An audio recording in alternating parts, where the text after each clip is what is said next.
ನೋಡಿ, ಇದು ಕರ್ನಾಟಕದಲ್ಲಿ ಈ ಒಂದು ತುಷ್ಟೀಕರಣದ ಒಂದು ಪರಾಕಾಷ್ಠೆ ಮುಟ್ಟಿಬಿಟ್ಟಿದೆ.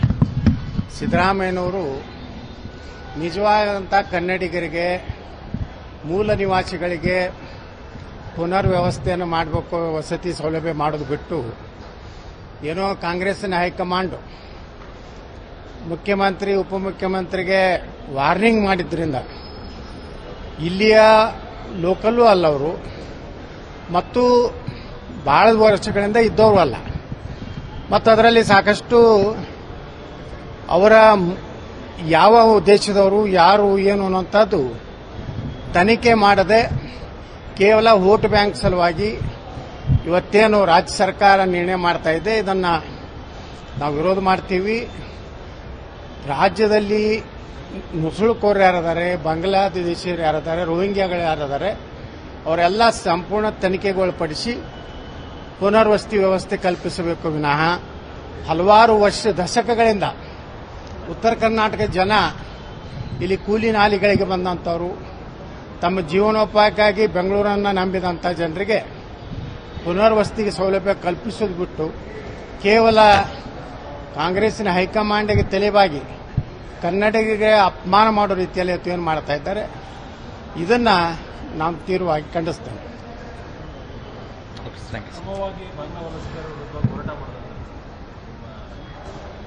ಏನೋ ಅವ್ರು ಚಾಲೂ ಮಾಡಿದ್ರು, ಯಾಕೆ ನಿಂತು ಗೊತ್ತಲ್ಲ, ಅದಕ್ಕೂ ಚರ್ಚೆ ಮಾಡ್ತೀವಿ. ಈಗ ಬಹಳ ಅವಶ್ಯ ಇದೆ.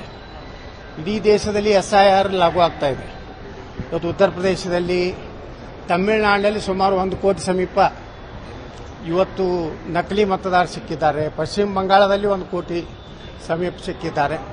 ಕರ್ನಾಟಕದಲ್ಲಿಯೂ ಸಹ ಈ ನಕಲಿ ಮತದಾರರು, ಬಾಂಗ್ಲಾ ರೋಹಿಂಗ್ಯಾಗಳ ಒಂದು ಮತದಾರರು ಅದಾರ ಅನ್ನುವಂಥದ್ದು ಈಗಾಗಲೇ ನಾನು ಬಿಜಾಪುರ ಜಿಲ್ಲಾಧಿಕಾರಿಗಳಿಗೆ, ವಿಜಯಪುರ ಒಂದೇ ವಿಧಾನಸಭಾ ಕ್ಷೇತ್ರದಲ್ಲಿ ಸುಮಾರು 19,000 ಜನ ನಕಲಿ ಮತದಾರರು ಸಿಕ್ಕಿದ್ದು ನಾವು ಪೂರ್ತಿ ಮಾಹಿತಿಯನ್ನು ಕೊಟ್ಟಿದ್ದೇನೆ.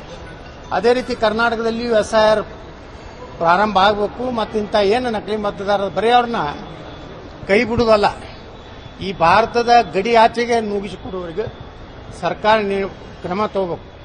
ನೋಡಿ, ಅವರು ಬಹುಶಃ ಜಮೀರ್ ಅಹ್ಮದ್ ಅಷ್ಟು ಹೇಳ್ತಾ ಇದ್ದಾರೆ ಅಂದ್ರೆ ಅವರೆಲ್ಲ ಮುಸ್ಲಿಮರದ ಅರ್ಥ ಹೇಳ್ತಿರ್ತಾರೆ. ಅವರಿಗೆ ದೇಶ ರಾಜ್ಯ ಬೇಕಾಗಿಲ್ಲ, ತಮ್ಮ ಜನಸಂಖ್ಯೆ ಹೆಚ್ಚಾಗಬೇಕು, ತಮ್ಮ ಮತದಾರ ಹೆಚ್ಚಾಗಬೇಕು, ಈ ದೇಶವನ್ನು ಆದಷ್ಟು ಬೇಗನೆ ಇಸ್ಲಾಮೀಕರಣ ಮಾಡಬೇಕು ಅಂತ ಟಾರ್ಗೆಟ್ ಬಿಟ್ಟರೆ ಜಮೀರ್ ಅಹ್ಮದ್ ಖಾನ್ ಅಂತವ್ರ ತಲೆಯಲ್ಲಿ ಏನೂ ಇರುವುದಿಲ್ಲ. ಅದಕ್ಕೆ ದುರ್ದೈವ ಅಂದರೆ ಸಿದ್ದರಾಮಯ್ಯನಂತವರು ಜಾತ್ಯತೀತ ಅನ್ನುವಂಥ ಒಂದು ಹೆಸರಿನಿಂದ ಕೇವಲ ಮುಸ್ಲಿಂ ತುಷ್ಟೀಕರಣ ಮಾಡೋದು ಬಿಟ್ಟರೆ ಸಿದ್ದರಾಮಯ್ಯನವರಿಗೆ ಮತ್ತೊಂದು ಜನಾಂಗದ ಸಮಸ್ಯೆನೂ ಗುರ್ತಿಲ್ಲ, ಕಷ್ಟನೂ ಗುರ್ತಿಲ್ಲ. ಅದರಲ್ಲೇ ತೊಡಗಿದ್ರಿಂದ ಇಂಥ ನಿರ್ಣಯಗಳು ಇವತ್ತು ಆಗ್ತಾ ಇವೆ. ಏನು ನೋಡ್ಬೇಕು ಏನೇನಾಗ್ತದೆ. 2026 ಯಾರಿಗೆ ಶುಭ ಸುದ್ದಿ ಆಗ್ತತೋ, ಯಾರಿಗೆ ಅಶುಭ ಸುದ್ದಿ ಆಗ್ತತೋ, ಯಾರು ಮನೆಗೆ ಹೋಗ್ತಾರೋ, ಯಾರು ಮ್ಯಾಗ ಹೋಗ್ತಾರೋ, ಯಾರು ಮ್ಯಾಗ ಹೋಗ್ಬಿಡ್ತಾರೋ ಗೊತ್ತಿಲ್ಲ. ಸರ್ 2026 ಮತ್ತೆ ಮರಳಿ ಗೂಡಿಗೆ ಏನು ನೋಡ್ಬೇಕ್ರಿ, ಒಳ್ಳೇದಾಗಬೇಕು ಅಂತ ಐತಿ.